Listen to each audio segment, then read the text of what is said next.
आज हम लोग भारत लोक अर्थव्यवस्था नामक पुस्तक के जल संसाधन नामक पाठ के अंतर्गत जल के गुणों का ह्रास के हेडिंग को देखते हैं। जल गुणवत्ता से तात्पर्य जल की शुद्धता अथवा अनावश्यक बाहरी पदार्थों से रहित जल से है। जल की गुणवत्ता से तात्पर्य बता रहा है कि जल की शुद्धता यानी उसमें जो बाहरी हानिकारक तत्व हैं वो उसमें न रहें तो जल शुद्ध है। जल बाह्य पदार्थों जैसे सूक्ष्म जीवों, रासायनिक पदार्थों, औद्योगिक और अन्य अपशिष्ट पदार्थों से प्रदूषित होता है। जल किससे प्रदूषित होता है? सूक्ष्म जीवों, रासायनिक पदार्थों, औद्योगिक और अन्य अपशिष्ट पदार्थों से जल जब यह जल में मिल जाता है तो क्या होता है? जल प्रदूषित है। तो उसे हम कहते हैं कि यह जल प्रदूषित हो गया है। ठीक, यानी उसकी गुणवत्ता खत्म हो जाती है, उस गुणवत्ता में गिरावट आ जाती है। इस प्रकार के पदार्थ जल के गुणों में कमी लाते हैं, यानी जब ये हानिकारक पदार्थ जल में मिल जाते हैं तो उसका जो जल का गुण है उसमें वो कमी ला देते हैं, यानी जल वो खराब हो जाता है, वो हमारे पीने योग्य नहीं रह जाता। जब विषैले पदार्थ झीलों, विषैले पदार्थ जैसे कि हम लोग खेतों में खाद डालते हैं, कारखानों से जो केमिकल निकलते हैं, गंदे केमिकल निकलते हैं, या अन्य रासायनिक हानिकारक पदार्थ जो होते हैं वह सब जब जल में मिल जाते हैं, झीलों में, सरिताओं, नदियों, समुद्रों और अन्य जलाशयों में प्रवेश करते हैं, वे जल में क्या होते हैं? घुल जाते हैं और जिससे जल प्रदूषित हो जाता है। जिससे जल के गुणों में कमी आने से जलीय तंत्र प्रभावित होते हैं। जब उसे मिल जाएगा तो उसके जल के गुणों में उसके जो क्वालिटी है उसके गुणों में कमी आ जाए तो इससे जलीय तंत्र जो है प्रभावित होता है। कभी कभी प्रदूषक नीचे तक पहुंच जाते हैं, यानी इससे समुद्र में गया तो वह प्रदूषक नीचे तक पहुंच जाते हैं। समुद्र में जा ही रहा है, ज़मीन के अंदर जो भौम जल है उसमें रिस कर चला जाता है और भौम जल को प्रदूषित करते हैं। देश में गंगा और यमुना दो अत्यधिक प्रदूषित नदियाँ हैं। जैसे गंगा हम लोग उसको पवित्र नदी मानते हैं और वो बता रहा है कि गंगा और यमुना देश में दो अत्यधिक प्रदूषित नदी है। हम लोग जल का संरक्षण प्रबंधन कैसे करें, आइए इस पर चर्चा करते हैं।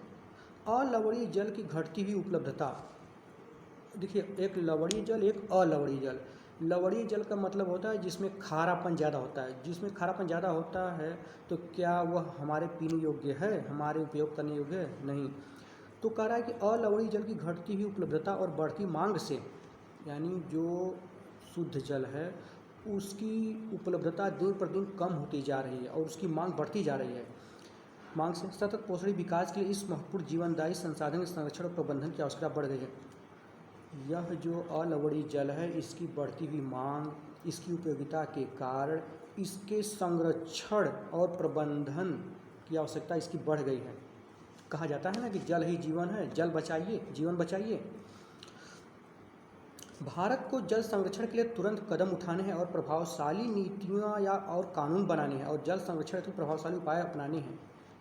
भारत को जल संरक्षण के लिए तुरंत कठोर कदम उठाना होगा, नीति बनाना होगा, नियम कानून बनाना होगा, प्रभावशाली उपाय अपनाना होगा, तभी जल जो प्रदूषित हो रहा है इसे रोका जा सकता है। जल बचत तकनीकी और विधियों के विकास के अतिरिक्त प्रदूषण से बचाव के भी प्रयास करने चाहिए। जल संभर विकास, वर्षा जल संग्रहण, जल के पुनः चक्रण और पुनः उपयोग और लंबे समय तक जल की आपूर्ति के लिए जल के उपयुक्त उपयोग को प्रोत्साहित करने की आवश्यकता है। कह रहा है कि जल का पुनर्भरण, जल का संग्रहण, जैसे बारिश का पानी गिरता है ज़मीन पर तो बह के नदी नालों में खेतों में चला जाता है। अगर उसको हम अपने छतों से इकट्ठा करते हुए पाइप के द्वारा किसी टंकी में इकट्ठा कर ले तो एक तरह से जल हमारा इकट्ठा हो गया, उसको हम किसी अन्य उपयोग में ले सकते हैं, यानी उसका संरक्षण हम किए। ठीक है, तो ऐसी चीज़ों, ऐसी व्यवस्थाओं को प्रोत्साहित करना बहुत ज़रूरी है। जल प्रदूषण का निवारण कैसे होगा इसमें बता रहा है। उपलब्ध जल संसाधनों का तेज़ी से निम्नीकरण हो रहा है, यानी जो जल संसाधन उपलब्ध है उसका तेज़ी से निम्नीकरण मतलब उसकी जो गुणवत्ता है उसमें गिरावट आ रही है, यानी वो तेज़ी से प्रदूषित होता जा रहा है। देश की मुख्य नदियों के प्रायः पहाड़ी क्षेत्रों के ऊपरी भागों तथा कम बसे क्षेत्रों में अच्छी जल गुणवत्ता पाई जाती है। अच्छी जल गुणवत्ता किसमें? कारण देखो, देश की मुख्य नदियों के प्रायः पहाड़ी क्षेत्रों के ऊपरी भागों में तथा कम बसे क्षेत्रों में, पहाड़ी क्षेत्रों के ऊपरी भाग में और जहाँ मानव आबादी कम है वहाँ पर जो जल है उसमें गुणवत्ता पाई जाती है, यानी गुणवत्ता युक्त जल पाया जाता है। नदी का जल उपयोग गहन रूप से कृषि, पीने, घरेलू और औद्योगिक उद्देश्यों के लिए किया जाता है। नदी जल का जो उपयोग है उसका हम कहाँ करते हैं? खेती करने के लिए, पानी पीने के लिए करते हैं, घरेलू और औद्योगिक उद्देश्यों को पूरा करने के लिए करते हैं। ठीक है। केंद्रीय प्रदूषण नियंत्रण बोर्ड, राज्य प्रदूषण नियंत्रण बोर्ड के साथ मिलकर 507 स्टेशनों की राष्ट्रीय जल संसाधन गुणवत्ता का मॉनिटरिंग किया जा रहा है। केंद्रीय प्रदूषण नियंत्रण बोर्ड CPCB और राज्य प्रदूषण नियंत्रण बोर्ड SPC के साथ मिलकर, यानी दोनों ये जो संगठन मिलकर एक साथ 507 स्टेशनों की राष्ट्रीय जल संसाधन की गुणवत्ता का मॉनिटरिंग किया जा रहा है। इन दोनों के द्वारा मॉनिटरिंग किया जा रहा है राष्ट्रीय जल गुणवत्ता का, उसके जांच किया जाता है।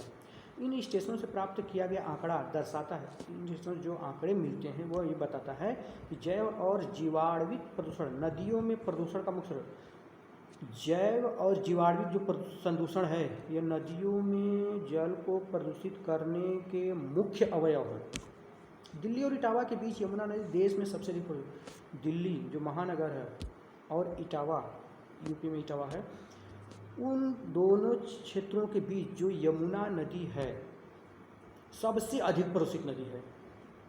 ठीक है। दूसरी प्रदूषित नदियां अहमदाबाद में साबरमती, लखनऊ में गोमती, मदुरई में काली, हैदराबाद में मूसी तथा कानपुर और वाराणसी में गंगा। कानपुर और वाराणसी में गंगा नदी बहुत ज़्यादा प्रदूषित है। आखिर ये इतना ज़्यादा प्रदूषित क्यों है? क्योंकि यह औद्योगिक नगर है, यह नदियों के किनारे बसे हैं, उद्योग धंधों से निकले हुए कूड़ा करकट या मल जल, लोगों के घर से मल जल निकल यह नदियों में ही विसर्जित कर, बिना शोधन के विसर्जित कर दी जाती है। जब विसर्जित कर दी जाएगी तो जो हानिकारक पदार्थ है वो जल में मिल जाता है, जल जब मिलेगा तो निश्चित वो प्रदूषित हो जाता है। भौम जल प्रदूषण देश के विभिन्न भागों में भारी विषैली धातुओं, क्लोराइड और नाइट्रेट्स के संकेंद्रण के कारण होते हैं। जो भौम जल प्रदूषित हो रहा है, यानी जो जमीन के अंदर का जो जल है वह प्रदूषित जो हो रहा है वह कैसे हो रहा है?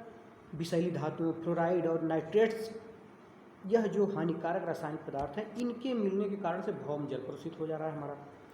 वैधानिक व्यवस्थाएं जैसे जल अधिनियम 1974 और पर्यावरण सुरक्षा अधिनियम 1986 प्रभावपूर्ण ढंग से कार्यान्वित नहीं हुए। यह जो अधिनियम बना है अगर इसको हम प्रभावशाली ढंग से कार्यान्वित करें तो निश्चित रूप से जल प्रदूषण में जो जल प्रदूषित हो रहा है उसमें कमी आएगी। ठीक है। और जल प्रदूषण देखिए, हम लोग बिना जल का कोई भी जीव जंतु या पेड़ पौधे या मानव नहीं रह सकता है, तो इसलिए हम लोगों की खुद जिम्मेदारी है कि जल को प्रदूषित होने से बचाएं। हमें जितना जल उपयोग करना चाहिए उतना ही करें, अनावश्यक जल का उपयोग न करें, अनावश्यक उसको बह न जाने दें, उसमें हानिकारक पदार्थ न मिलाएं। ठीक है। तभी, क्योंकि जल ही जीवन है, जल ही जीवन है। अगर पानी नहीं मिलेगा तो आप क्या पिएंगे? जल का पुनः चक्र और पुनः उपयोग, यानी पुनः चक्र, जैसे जो जल है गंदा जल हो गया उसका पुनः चक्र यानी पुनः फिर से शोधित कैसे किया जाए और उसका पुनः उपयोग किया जाए। जैसे वो चीज़ बता रहा है कि जैसे गंदा जल है या उसमें हानिकारक रासायनिक मिल गए हैं तो उसको कैसे फिर से उपयोग के लायक बनाया जाए। पुनः चक्र पुनः उपयोग दूसरे रास्ते हैं जिनके द्वारा अलवणीय जल की गुणवत्ता को सुधारा जा सकता है। अलवणीय जल की लवणीय जल के उपयोग सुधारा जा सकता है। कम गुणवत्ता के जल का उपयोग जैसे शोधित अपशिष्ट जल उद्योगों के लिए एक आकर्षक विकल्प है और जिसका उपयोग शीतलन एवं अग्निशमन के लिए करके वे जल पर होने वाली लागत को कम कर सकते हैं। सही।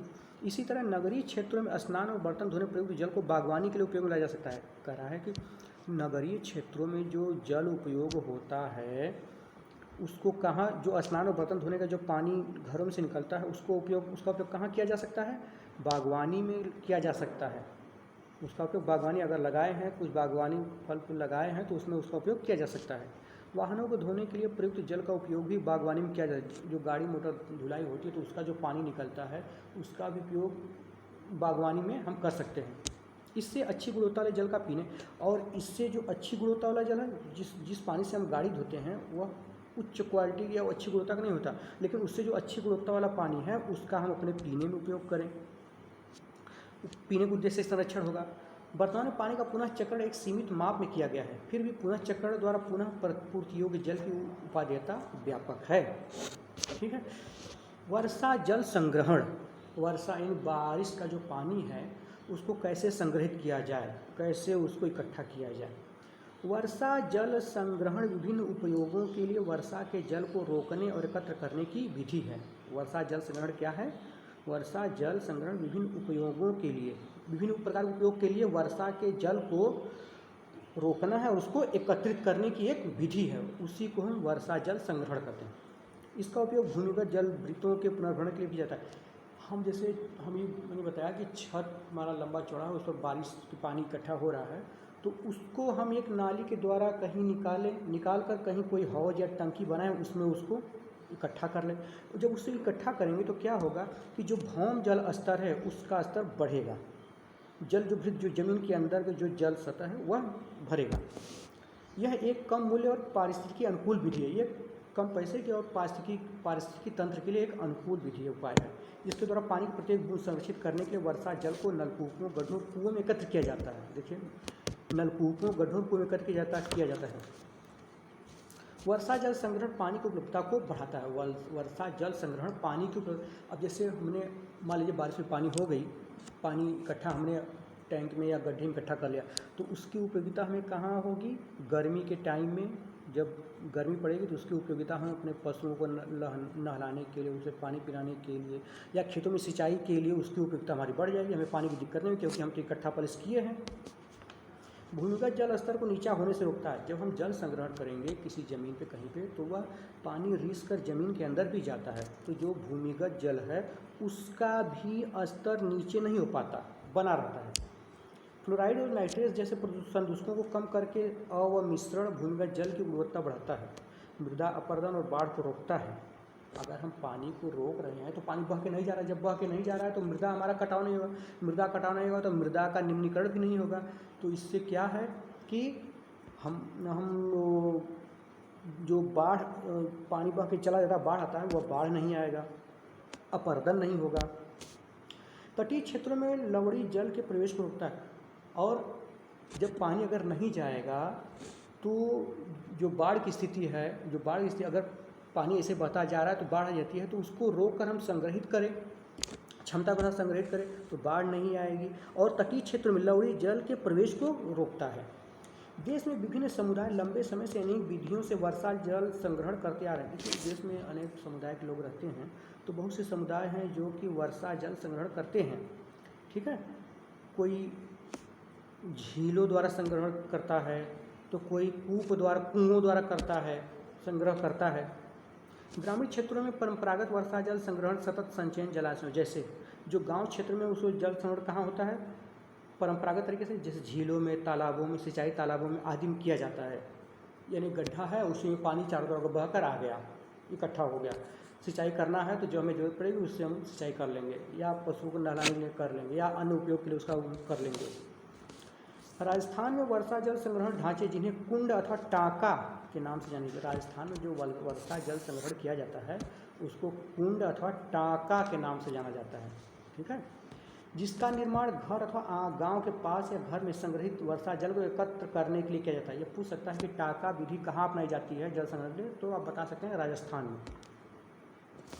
बहुमूल्य जल संसाधन के संरक्षण के लिए वर्षा जल संग्रहण प्रविधि का उपयोग करने का श्रेय क्षेत्र व्यापक है। इसे घर की छतों और खुले स्थानों में वर्षा जल द्वारा संग्रहण किया जा सकता है।